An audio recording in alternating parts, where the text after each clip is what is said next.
Hello, friends, and welcome to our conversation today. I'm happy to be joined by my dear friend Heidi McBratney. My name is Mario Allende, and we're going to talk about directing your best life. It's a topic from the last teaching and meditation that Heidi did. We're just going to go back and forth a little bit and see what else we can learn. Great to be with you, Mario, as always. Great to be with all of you beautiful souls and to just really have a conversation more about what is this experience of manifesting that we are all doing in our lives every day, unbeknownst to us, whether it be in great ways or sometimes ways that are uncomfortable. Yeah, no matter what, we're manifesting. Absolutely. So, what do you feel that people might actually, I want to share a story about manifesting. And I'm going to start off with a rather interesting one because I said we're all manifesting whether we're aware of it or not.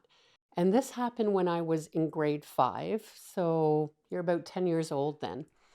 And I had a math test, and it was multiplication. And I was really scared of failing. So I decided I was going to fake being sick. So I got out the temperature, and the thermometer had mercury in it in those days. Yeah, I remember. And so I got that and I put it on the light bulb. And I got a temperature of 105. Pretty cool. And I showed my mom. I should have really been dead at a temperature of 105, but she said, "Oh, yeah, you're really sick. You got to stay home." So I was so happy I didn't have to write my math test. Wouldn't you know it, I got sick a couple hours later, literally. I literally started running a fever. I started throwing up. And unbeknownst to me, I actually created that illness when I look back in retrospect because I was not sick at all before. Wow. So, good way to get out of a math test, but not so good. And so, maybe are we doing that, all of us, all the time? Unbeknownst to us, what we really want to do is how do we do that now at a more aware level and conscious level? You just made me think with your story of that saying, "Be careful what you ask for." So yeah, we're manifesting, but be careful what you're asking for because you're probably going to get it. And but that leads to an interesting thing is that because we don't want to be so careful that we're sitting in fear, right? Otherwise, we're not going to know what to ask for. And we also, when we're creating, is we don't know how it's going to show up. I had no anticipation that I was going to actually get sick, right? So we could turn something into a bad thing, but maybe it's not bad. Maybe it just is what it is. Yeah, I I wonder if maybe one of the first things to realize is the awareness of just knowing that this actually happens. This is a real thing Yes. to manifest. So first things first, realizing that you are capable of it, Mhm. and then starting to using that awareness, starting to see how does my body feel when the manifesting is like when you're in the flow. Right. What messages can I get from my own body to tell me that I'm on the right track? What Hmm. other outside signals can give us some reinforcement? So I'm sitting with that in two ways. One is, okay, so can our body gives us signals? So I think when we're moving towards creating something, you want to feel good about it. You want to feel passionate, excited, even if you've never experienced whatever you're trying to move towards happening in your life. So if you're wanting to go back to school, let's, for example, and take a certain type of teaching. Imagine yourself sitting in the class or like you've already done, and what would you be doing? Why do you want to learn that?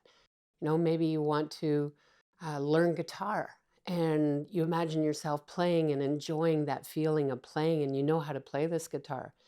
So that's the sensation you want to create in your body because our brain doesn't know the difference between real and imagined. So if we can create that excitement already, one, it's going to move us forward towards it because, hey, I want to feel that feeling of when I'm playing the guitar. Yeah. Um, and it starts to move our focus and our energy into action to make that happen. Then I see a flip side to that is I don't want to become so focused that I have to feel that all the time, that I'm spending all of my day thinking about playing the guitar, because that isn't how we manifest. We actually No. create it, move towards it because it feels good and passionate, and then we go on with our daily lives and we watch for when things show up. Like, let's say I'm at a coffee shop, I'm grabbing a tea, and I hear someone talking behind me about how they just had this really great guitar lesson.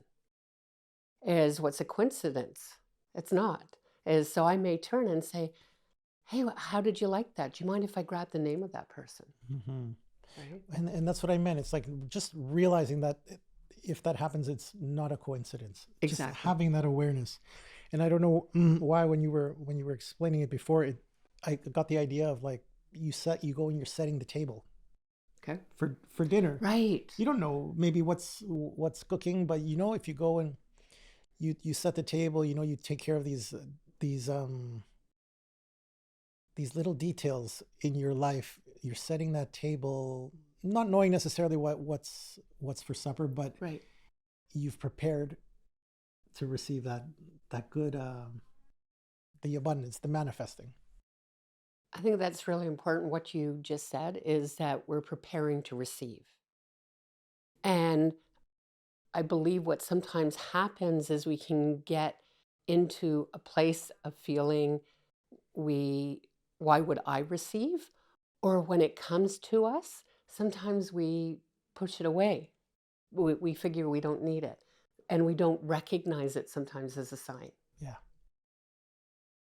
So I think we've all had some of that happen where something has happened. And I have a really good example is someone once, they needed money for their rent. So they put out that request and they worked as a server in a bar. And they were talking to me, and they said, Heidi, I found $50 on the floor, $50 bill. I said, oh, awesome. That's going towards your rent. She said, no, I gave it to the manager. Maybe someone's going to claim it. They lost it. And I said, yeah, your manager probably did. Yeah, they're And it happened. So they made another request. They found a $20 bill on the ground. Guess what they did? They gave it to the manager. again. And I said, whoa, whoa, whoa. You got to be open to receive what's there right in front of you. And it happened one more time. And this time they kept the money that they found. Right? Because they realized, like, what's the chances of that happening over and over again? Right? So then they allowed themselves to be open to receive what they had requested. So we're having to kind of pay attention at the same time as we put out the request. Yeah, it's beautiful. I'm thinking also as we speak, I'm thinking about like the past month, well, maybe most of this year, um, setting certain intentions and say getting up a little bit earlier than I might normally, going to the gym a little bit earlier than I normally do. These are things that are the setting the table from what I found from my personal experience. Because after you do it for a month or whatever it is, that sweet spot of time to turn something into a habit, Right. what you've done is if you've reinforced all of the positive things that are necessary for everything to flow. So if you want to be focused on anything, it's focus on that as opposed to what's Absolutely. coming. Yeah. Yeah. Focus on what that end result is, and you're moving in action towards the little things that you can do in preparation as though it's already there. And so you also said, I keep doing that to form a habit because at first, I'm sure when you go to the gym, it's like, oh, I got to get up and go to the gym. Yeah. But after a bit, it starts to sound more like, oh, I'm getting up to go to the gym, because it's part of your day. And they say in research that it takes about 28 days repetitive That's what I thought. to create a habit. And then it's not even a question. It's not even, Right. whereas, a couple of months ago, there's so much resistance Yes. within you. And now there isn't. So you've just cleared that. And only because it's such a recent experience that I've gone through, I wanted to share that, because I think in our lives, sometimes we go in and out of those cycles, Hmm. and perhaps we go in and out of them as many times as we need to finally realize that this really is the right thing to do. I really should be Absolutely. eating healthier. I really should be, like, you name it, whatever is going on in your life. Don't doubt that anymore, because that's really what you need to do. And as many times as we need to learn it, we will. But there was never any doubt. We all know. Well, intrinsically, we do know. And your being, your beautiful being, really wants to have the best for you. Sometimes it is our thinking, our belief patterns, our mind that can get in the way, or because Yeah. our minds can be very analytical, it wants to delineate how is that going to happen. And we have to step away from that. And instead of trying to sort kind of all the step A, B, C, D, and just keep focused on what you're really wanting to experience, and then being in movement towards that, even if it seems something small, right? And it will lead you, or it may not even seem like it's related to your initial kind of passion or dream, but it may be something that leads me to that. So, for example, if I wanted to learn how to play the guitar, and I'm not yet at the point where I'm taking action towards finding a teacher who teaches that to me, but I'm start listening to music with guitar in it all the time. And I start, feeling that vibe in myself of the guitar. That's one small thing, but it's feeding my energy of what I really want to bring in. It's awesome. It sounds really simple, friends, and I think it is. But I appreciate when we can just share these stories or these examples, because we are always going to have to battle that. Is it our mind or ego, whatever it is that's trying to knock us off of our game, and convince us that it's not really doing all that much. You're not getting that much from going to the gym or getting up earlier. So you need to battle that. And if it's either by listening to us today, having this conversation, or conversations you have with your friends and loved ones, don't be afraid to repeat these stories and to reinforce Yeah. always, because we're going to always need that reinforcement as we go through this life.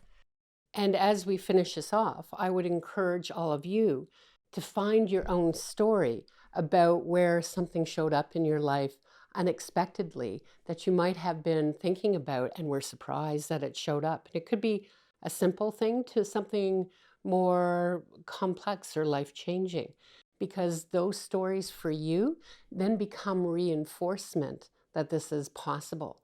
And what we do with the mind is we just put a little stop sign on it and kind of go, no, I'm not going there. I'm not going down that road, because the mind actually believes that it's protecting us. Yeah. It's not, it doesn't want you to go to the gym and maybe slip or hurt a muscle. So the mind sometimes thinks it's protecting you because it doesn't know. The mind is very limited to what its experience has been. But when we're creating often beyond what we've experienced already. We're stepping into the unknown. So we're sourcing from a different place. And so I'd encourage you to use all of your life experiences to drive yourself forward. And we hope that you have a lot of fun doing this, as Yeah. we have had in our own lives. It works, guys.